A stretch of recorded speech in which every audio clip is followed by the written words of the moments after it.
When I was first starting out, I remember being enthralled with like, performance can really make or break something, right? You could have a really shitty production value, but if you have a good story, and you have a good performance, it's just like, wow, makes a huge difference, right? And the other way around. You could have a huge budget, you could have amazing production value, you could have a garbage story, which usually leads, not necessarily bad actors, but it's hard to polish a turd sometimes, right? And that happens all the time. Hollywood is an industry that is driven by metrics, and lately it's gotten even worse since the streamers have gotten involved. And that's simply because the people who are funding things are looking at things much more short term. They want to know what's going to give them the biggest profit quarterly, not even yearly, not even 5 years. So there's really not an emphasis on building a community or a structure that's going to put out good content. And I think everybody, I'm speaking for everybody, which, whatever. I think, you know, we all have different reasons why we get involved in this industry, but I think it's because we want to tell stories, because we want to connect. That's why I do it, and it's hard to do when, you know, there's so much other bullshit involved. And so, but yeah, I definitely think you're going to be able to hopefully talk to actors and not be so scared. It's really not hard, but we'll get into it. I'm going to kind of vomit a lot of stuff, and there's just so much to what it means to be a good director. And so this is really high level, and I'm sorry, it's going to be a lot of info. But here we go.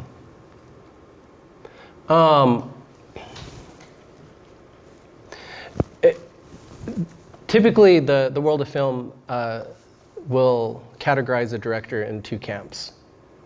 Can you guess? There's a actor's director, and then there's a what they call like a technical director, right? Somebody who's like Michael Bay, who's all about like how the camera's moving, what it's doing. I do think that's kind of true as a vague generality, but I also think that, you know, there's certain directors that can be both, or, you know, maybe 40% actors, director, 60% visual, right? I consider myself someone who likes to be more of an actor's director. I definitely am very concerned with what the camera's doing and where it's going, because that is such an important part of the storytelling process in cinema. However, like I said, if the story's not being conveyed in a good way, if the acting's not good, then it doesn't matter. So directors should understand the acting process. The only way to do that is to put yourself in the position of the actor. So if you want to try to be a better director, go take an acting class, even if it's just once. Because when I did that, I all of a sudden was being directed by a really shitty director, and I was like, what is this guy saying? He wants me to be more sad? What does that mean? Like, obviously, like, I can, right? That's bad directing, bad. Now, good actors, I think, can sometimes take that information, filter it, process it, and then make a bad director look good. But I do think you will get a better quality performance if you're able to collaborate and communicate more effectively. So take some acting classes. You will learn some vocabulary with how actors speak or think, at least generally. You could also read a book about acting. There's a million of them.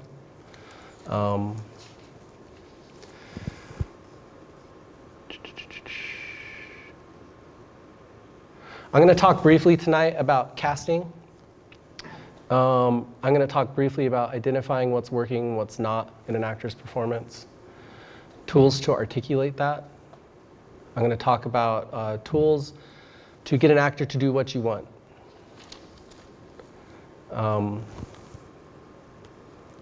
Which really goes back to just articulating that in the right way.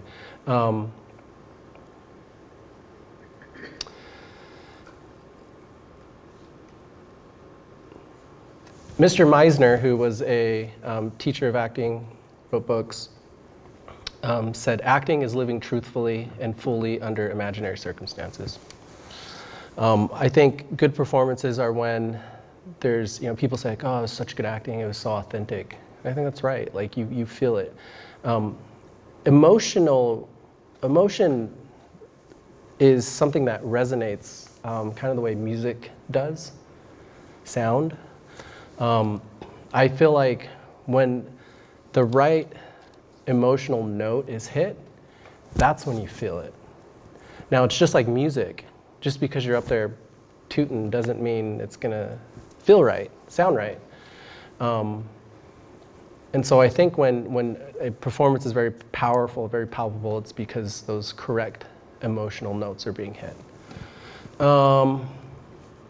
Really quick about casting. When you cast, this is all stuff you can Google: short synopsis, character breakdown, age, job, position, characteristics, a blurb about what the character wants or is trying to get. That's important for actors, because if they're going to give you an audition, good actors aren't thinking like, okay, I need to play this really strong or really sad. Or they're thinking, who is this character? What is this person doing? What do they want? What do they want in this scene? What are they trying to get in this scene? Those are good words to use as a director. You don't want the actor acting to nothing. Usually there's another character, and so you're going to say, like, get this person to love you. Get this person to give you the keys to the car because you need to go out tonight with your friends. And then they'll use a million tactics. It's just, you have to think about, as you go throughout your day normally, like, if you have a friend and you want to get them to hang out with you, what are you going to do to convince them, right? That's what a normal person, right, kind of goes through that process. It's the same thing with acting. So,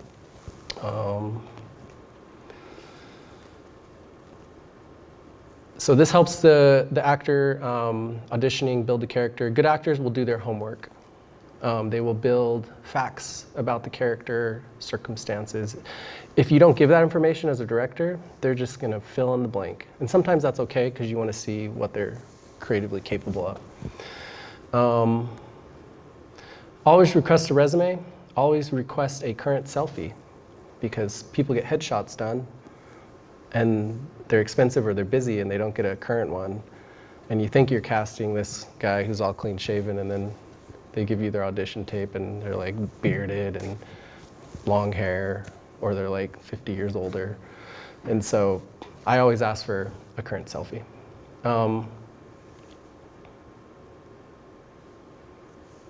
Sometimes it's not just who you feel is the best performance when they're auditioning, but sometimes it's like, who's going to pair better with certain characters. I did a thing once where we ended up casting the lead a little bit younger than we had envisioned because the guy was so good. He's going to be here tonight as part of the demonstration. And so I ended up having to scale down the two other roles because they were supposed to be younger than this character. I had a lot of great options, and I found two younger actors who fit that. So sometimes it's just about the ensemble more than the best performance.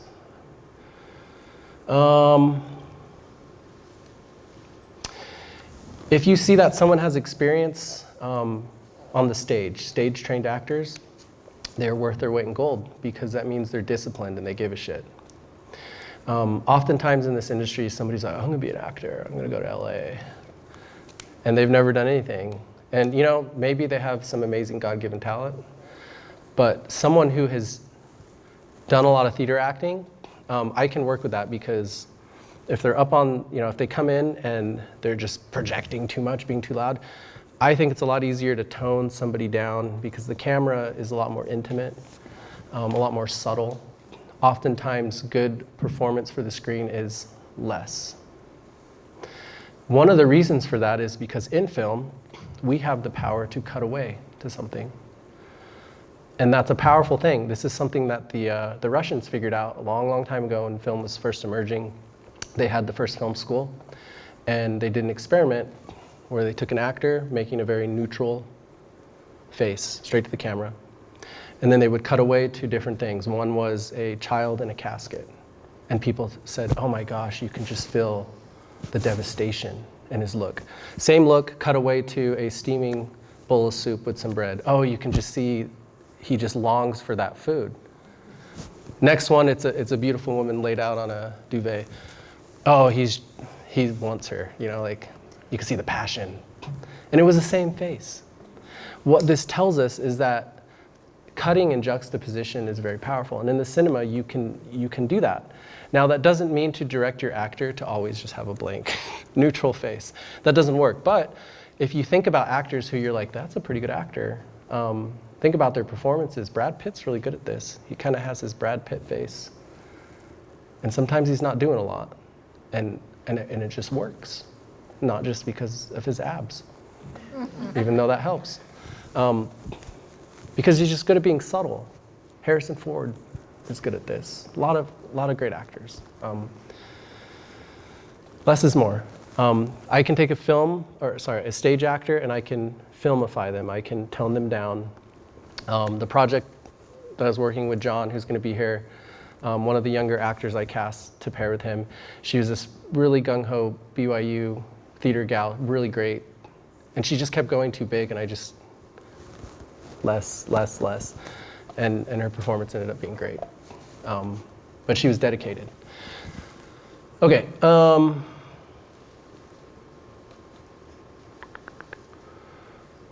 Let's move on away from casting. Let's talk about how to identify what's working, what's not working. When you're watching it, your actors, it's important to listen to the dialogue as much as paying attention to what's happening on the screen. Sometimes certain scenes need a certain rhythm, certain delivery. And so, you know, make sure it sounds right, and then make sure it looks right.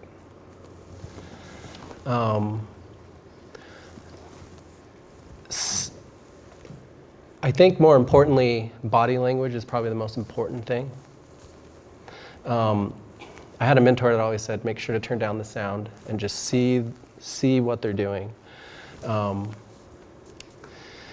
There was, when I was in an acting class, there was an exercise we did called Think, Move, Speak, where you would have a line and you would have a thought. And you would have to think the thought, shift your posture, and then deliver your line. And it was amazing how, depending on what that thought was, how that would just reinforce or charge whatever the line was. But the shift in posture is very important because human beings, we're constantly jittering. And if you have a child, you know this, like they're just like, we are. And so I think,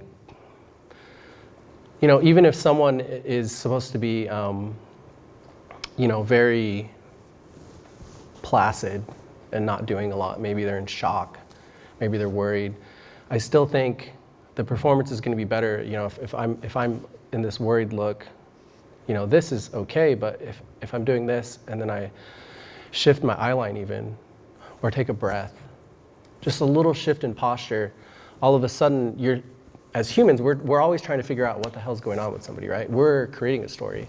And so when you see just a little shift, you're thinking, oh, why do they do that? Oh, they must be this, right? Especially if we cut away to something. So I think just little shifts in posture. If you have an actor who's maybe delivering the lines right, but they just feel like they're just kind of floating in dead space, give them direction or give them something to do. Sometimes giving them a prop, something to kind of play with naturally, will get them to do these shifts. I was once in a scene in one of my classes, I was doing Streetcar, and I was, what's his name, you know, the guy who yells, hey, Stella. Yeah, I was Marlon Brando. And I remember without asking who was directing me, I like got a prop cigarette, and I was just always playing with this thing. Like I was always getting ready to light up, but then something would interrupt me in the conversation. And the director loved that. And I just think for me, it just helped because the character just seemed so like kind of on edge and pent up.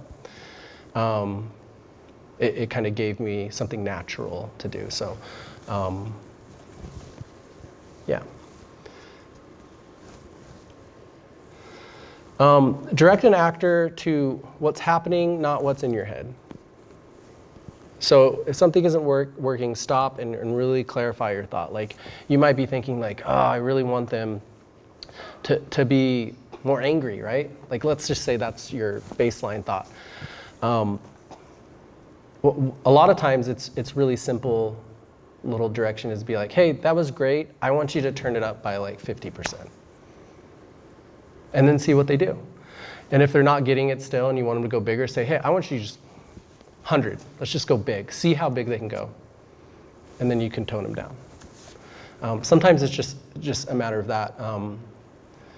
But you can't come up to an actor and be like, oh, I really want you to break down more. Like that's just, you need to come and you need to know your story. You need to talk to them and be like, hey, remember at this point, that's when it really sinks in that your son's not coming back.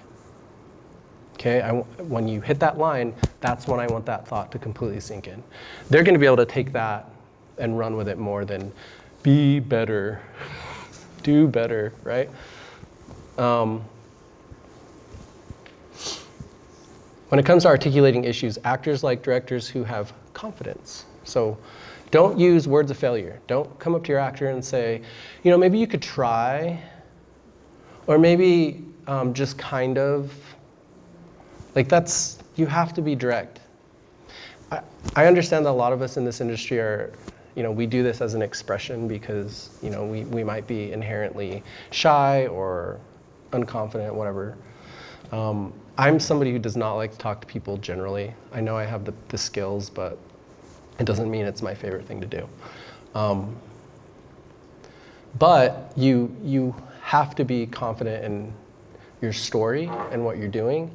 And that comes out in your words. So if you find yourself speaking this way, and I think this is a good activity for anybody in general.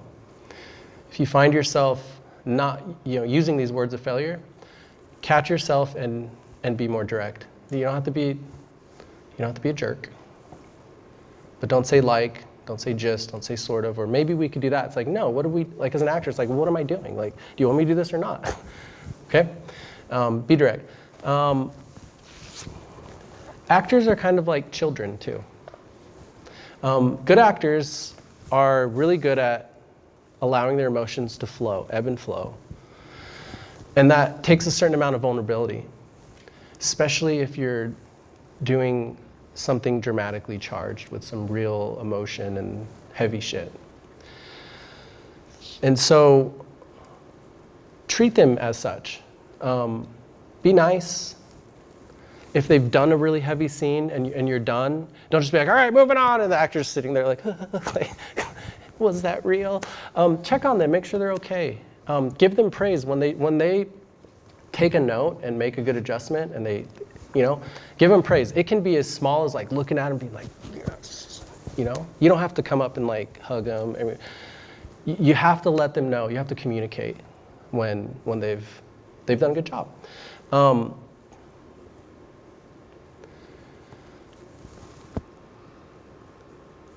Sometimes, and anybody who has acted, if their production sucks, sometimes you feel like you're just out on this island alone, waiting and waiting and waiting. And especially if they're like, you know, DP's trying to adjust the lights forever, or, you know, there's always technical issues on set. It happens. Most actors who've been around kind of know the gig, and they know when like, hey, can I step off? Or, you know, how long am I gonna be here? If you've seen an actor has gone there, really tried hard, given a good performance, and then something, you know, they flubbed the focus or something, you gotta come and you gotta bolster and be like, hey, you did great. Give us another chance. Give us another chance, right? So just be sensitive.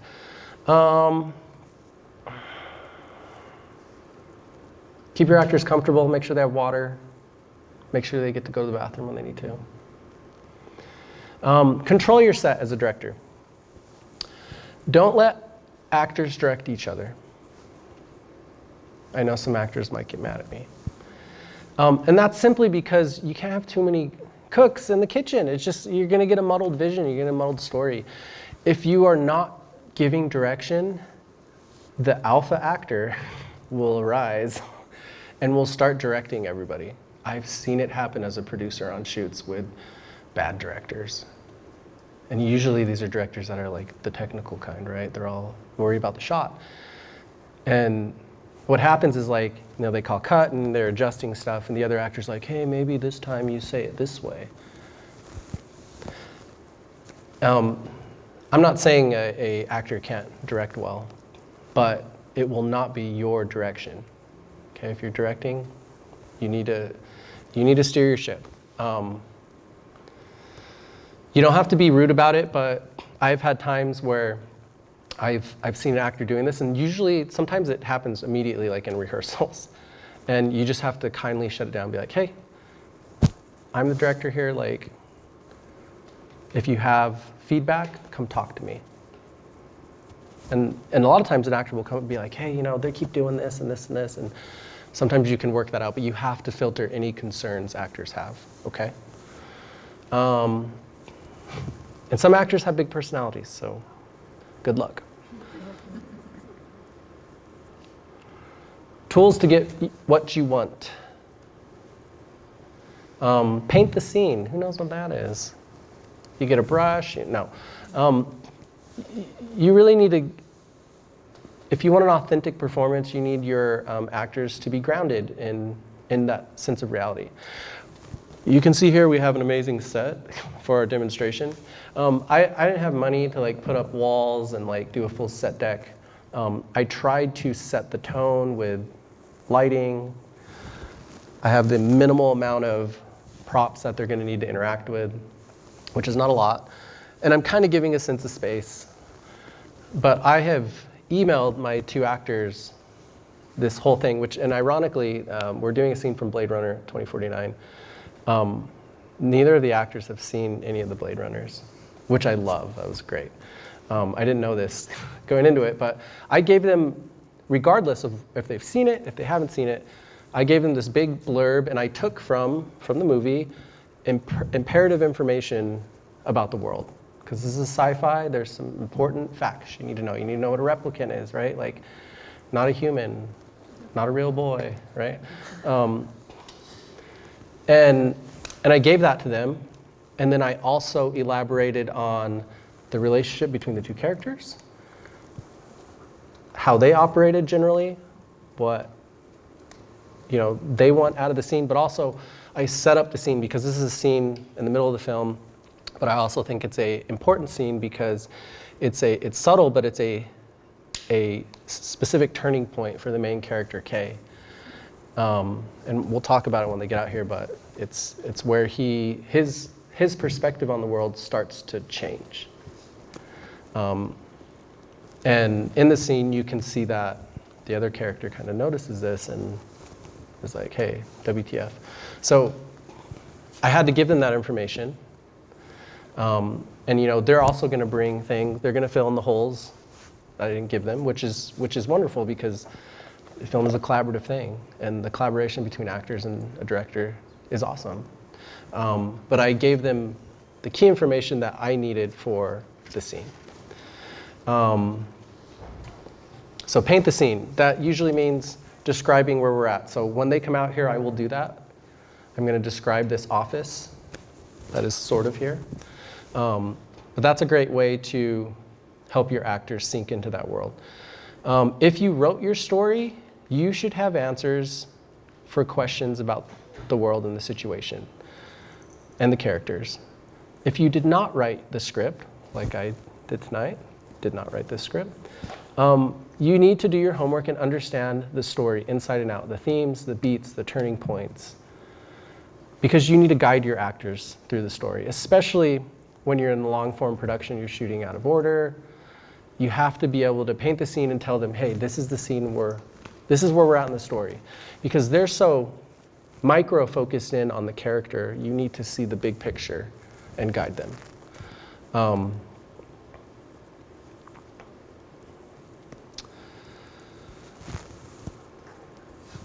Things to know and make sure your actors know clearly: the who, what, where, when, why, and how. So who, for them, is their character and the relationships. What is the situation and the circumstances of the scene? Where is the environment? When is the time period and season? Why is their motivation, the stakes, the objectives they have in a scene. And the how is their tactics, their intentions, their actions. How are they going to get those things that they want, those objectives, right? Okay? Make sure your objectives are clear. Don't be muddled.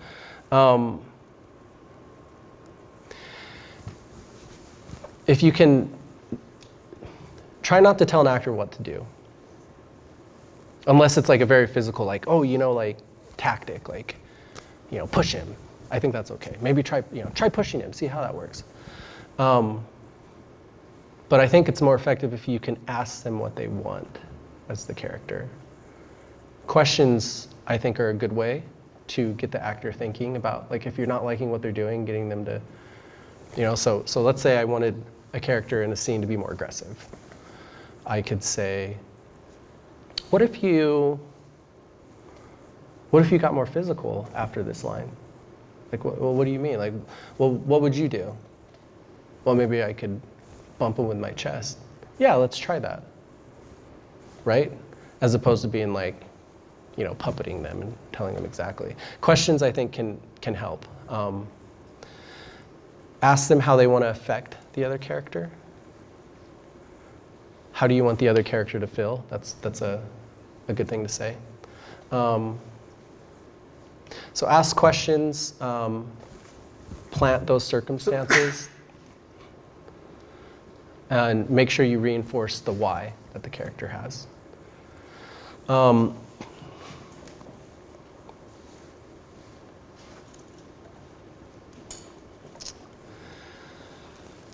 When you're giving directions or changes, try to only give, I say 2 to 3, but in reality it's 1 to 2 adjustments. None of us can remember more things than 1 to 3 things. Now here's why. If you're there, you're gonna have a DP saying like, oh hey, can you make sure to lift the prop up a little bit higher? Here? Yeah, can you remember that? Right? So they're trying to remember technical blocking. They're also trying to remember their lines. They're also trying to be submerged in this world, giving an authentic performance. And then you're gonna come and be like, oh, that was really great, but let's increase the pace. Oh, and remember on the line, brother, emphasize that more. Oh, and, right? Like I can't even remember what I was telling you, and I was just telling you. Try to only give them 1 or 2 little things. I actually learned this growing up playing sports. I can't tell a little leaguer to keep his butt down and get his mitt in the dirt and keep his legs wide. And you have to focus on one thing at a time when you're doing a drill. I've really learned this with my kids when I'm coaching them, is little kids, like again, actors are like kids. We're all like kids. 1 or 2 things at a time, okay? I can't emphasize that enough. It happens all the time where directors are just giving way too many directions. Focus on one thing at a time.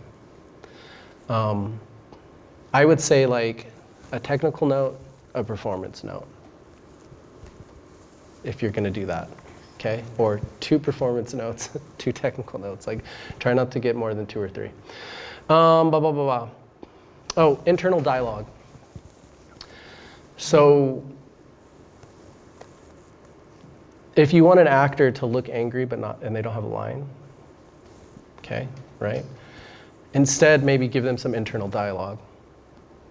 Say, when the other actor says, I ate your sandwich, I want you to think, again, right? Like, so that's implying that it's happened before. So this is a little more charge, right? Or maybe it's like, seriously, right? So give them an internal dialogue, and a lot of times that will just manifest in how they're looking. Okay, internal dialogue is a great way to get them focused on their thoughts and actions and be in the moment. I think at the end of the day, if you're gonna remember 2 things to get make a bad actor good and a good actor better, is have them focus on objective and how you want the other character to feel. So just emphasize them, say, remember, what are you trying to get out of this scene? How do you want this person to feel? Okay? I think if you just did those 2 things, you're going to do okay. Even though I just told you 50 other things. Okay. Here's my quick conclusion. And what's great is once we shoot this scene and you get to see all this crap, and you think of questions, we'll bring the actors out here. We'll do some Q&A. You can ask me something. You can ask them something. Here's my conclusion, though. Not anyone can direct or should direct. Because, and I've seen this a lot, with the right producer and team, any hack can direct. I've seen it a lot. Just because somebody knows somebody with a lot of money. If you're not completely motivated by your story and have worked to develop the skills and to understand that story, and I mean really understand the mechanics of storytelling, how they work, and more importantly, how the intangible elements work, some of the things we've been talking about here with actors and getting good performance, then maybe directing isn't right for you. How can you tell? I would suggest watch movies, read books, write stories, take some acting classes, live your life, and then go make a movie and start small. That's okay. Everybody's got to start somewhere. In this industry, if you're going to work and you're going to move ahead, you just have to make stuff. And see how it goes. And I've known people where they're like, oh, I want to be a director, and then they end up becoming a DP because they feel more in control when they do that.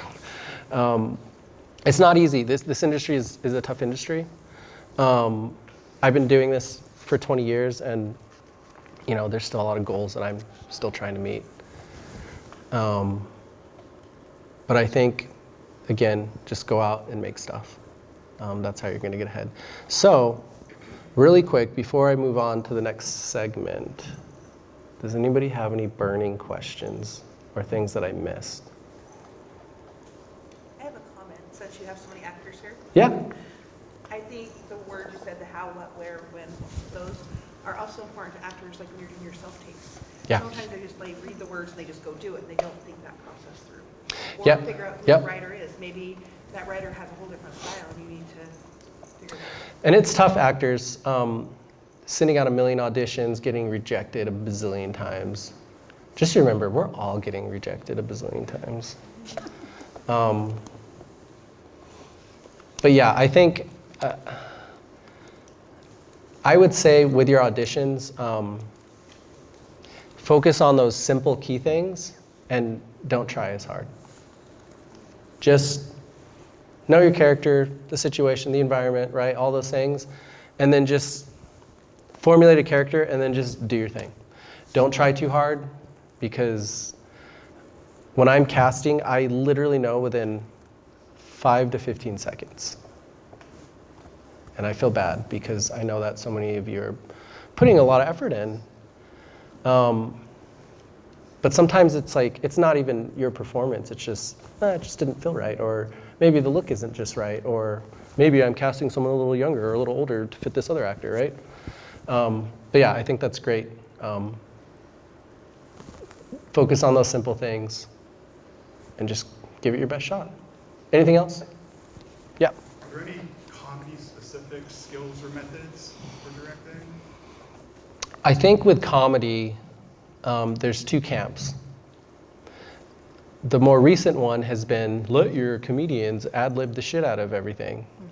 I think sometimes that can lend to authentic moments, right? But I also believe that craft is just as important. And I feel like that's something that has been lost sometimes in comedy is older style comedies were written impetuously and then performed to those things. Something I did locally is I helped start and produced Dry Bar Comedy with Angel Studios. It wasn't their idea, by the way. and never a contract with them because they will screw you. But anyway, have a good lawyer. You guys are gonna cut that out, right? I want to work in this town. But I did help start that with them. I was the main producer for the first 6 seasons, and I watched a lot of comedy. And I also produced a pilot for Improv Broadway. So I've seen both mediums, right? I do think that good writing, that's with everything, but with comedy in specific, comedy it has to be timed right. It has to be on the nail every time. Good performers, giving direction. I think with comedy, it's going to be more about delivery and timing than like emotional tones. So much of comedy is delivery. And then also balancing it. And what's funny is it's the same with drama, but so much comedy is delivery and setup and all those things. So I can't give you any specific, like, this is the secret sauce for directing a comedic actor. I think you're gonna know it. If you're doing it, you're gonna feel it like, oh yeah, that landed. But I think it's gonna be like cadence and timing, like, oh hey, get to the point more, or go bigger, or go less, right? I don't know. Sorry, probably didn't answer anything. Another question? Yeah, you mentioned Meisner and using this kind of method. Is that like your go-to when you're directing actors, or do you kind of follow the other schools? No, the mentor I had, she taught us bits from kind of all different schools, and then she said, I'm going to teach you a language that if you're speaking to an actor who's big Meisner, if you're speaking to an actor who's big Strasberg, whatever, they're going to understand what you're saying. That's how I like to go. I try not to, only stick to one thing. And also, I think some actors, in my experience, will connect better to certain types of communications than others. Whitney, who's going to be acting today, she does I feel like when I worked with her before, I have to give her all this stuff up front to really help her shape the character that I'm hoping for her to shape. Because once she latches onto something, she doesn't want to let it go. And I think that's great because she's very committed and just does it. But when I was shooting a project with her, I saw her kind of latch onto this idea, and I was like, oh, she likes that a lot. And so I'm not saying she would take direction and do something that maybe she didn't want to do, but I can tell that that's probably not her most authentic portrayal. And so, yeah, certain actors, like, you gotta, if you have a working relationship, you're gonna know, maybe like with Whitney, I gotta front load her with all this information and then let her go. Other actors can just change in a moment. But yeah, I think, no, don't have one school. Anything else? Yes. So when you're casting, can you kind of tell that about a person? Because it seems like, if somebody, they glom onto an idea and they can't break away from that. I mean, they might have a great look, they might do it really good, but it's just like, I'm gonna have a hard time working with this person. Or is that something you can kind of tell right away in the casting, or is it? In casting, sometimes no. In this industry, I always try to work with, when I really work well with somebody or enjoy working with somebody, I try to work with them again and again. That goes with crew people. I will always take somebody who has a great attitude, works hard, fun to be around, than somebody who is the most skilled and pretentious asshole.